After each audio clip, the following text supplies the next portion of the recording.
savez sûrement, je suis une grande amatrice de romans classiques et j'en ai encore beaucoup qui m'attendent dans ma palle ou dans ma wishlist.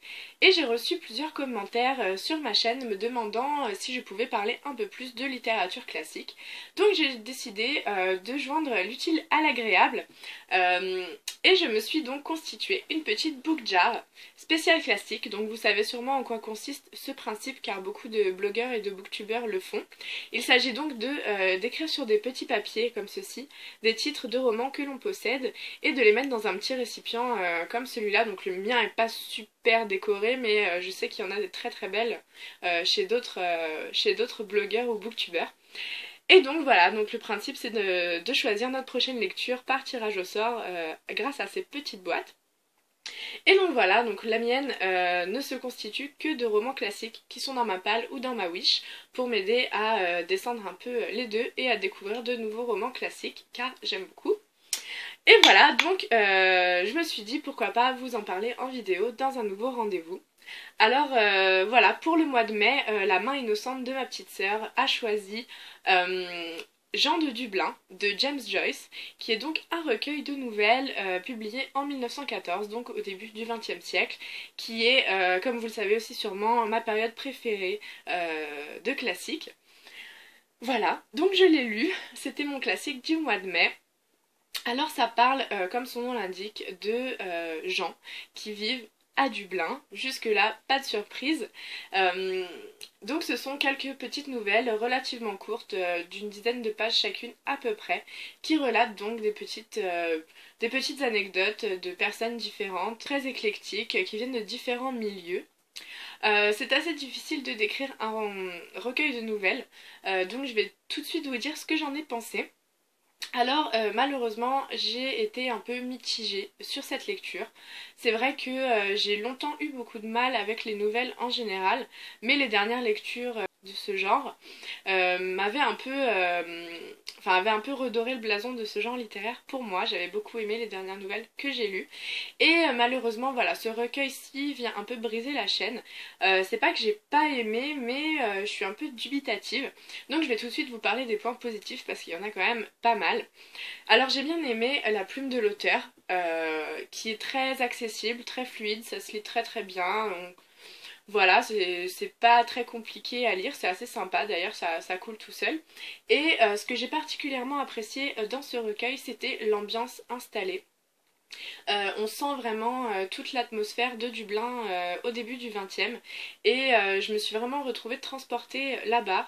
Les descriptions sont très bien faites, on visualise vraiment en fait la ville et les mœurs des gens qui y vivent. Donc c'était assez immersif comme expérience, j'ai beaucoup apprécié ce côté du recueil.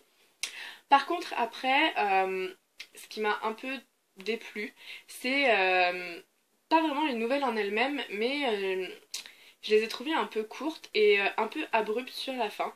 La plupart d'entre elles se finissent un peu au milieu de nulle part, il n'y a pas vraiment de fin en fait. Donc voilà, chaque fois que je terminais la lecture d'une nouvelle, je me retrouvais un peu déboussolée parce que je m'attendais pas à ce que ça se finisse là et j'étais un peu surprise. Donc voilà. Après, je pense que c'était plus une question d'ambiance et d'atmosphère que d'histoire vraiment, ou alors j'ai manqué quelque chose, c'est possible aussi. Mais en tout cas, je suis très contente d'avoir découvert cet auteur, qui est un écrivain que je voulais découvrir depuis un certain temps, entre autres parce que c'était l'auteur préféré de Scott Fitzgerald, qui est mon auteur préféré. Donc voilà, j'avais bien envie de le lire, sauf que c'est vrai que ses romans sont assez énorme.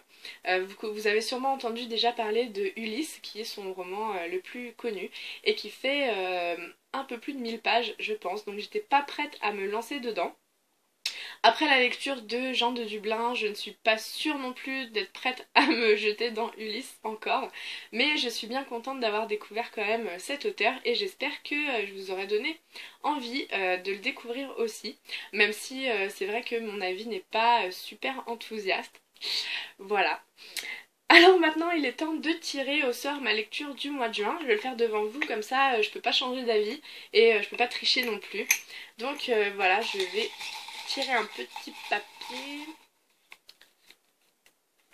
Alors il s'agit, voilà, je sais pas si vous pouvez lire, il s'agit de La Dame de Pique, qui est un petit roman ou une nouvelle, je crois, de Pouchkine, qui est donc un auteur russe. C'est un livre que j'ai dans ma palle depuis quelques mois, et ça tombe bien parce que j'ai très envie, enfin j'ai commencé à découvrir la littérature russe il y a peu de temps, et ça me plaisait beaucoup, donc j'ai envie de découvrir encore plus d'auteurs. Alors voilà, puis ça devrait aller assez vite parce que c'est un tout petit roman, je sais pas trop où il est, donc je peux pas vous le montrer, mais je vous le montrerai à la fin du mois. Voilà, donc j'espère que ce nouveau rendez-vous vous aura plu, que ça vous permettra de faire encore plus de découvertes, tout comme moi. Et voilà, alors en attendant, n'hésitez pas à commenter, etc. comme d'habitude. Et je vous souhaite une très bonne semaine, de très bonnes lectures, et je vous dis à très vite. Bye bye!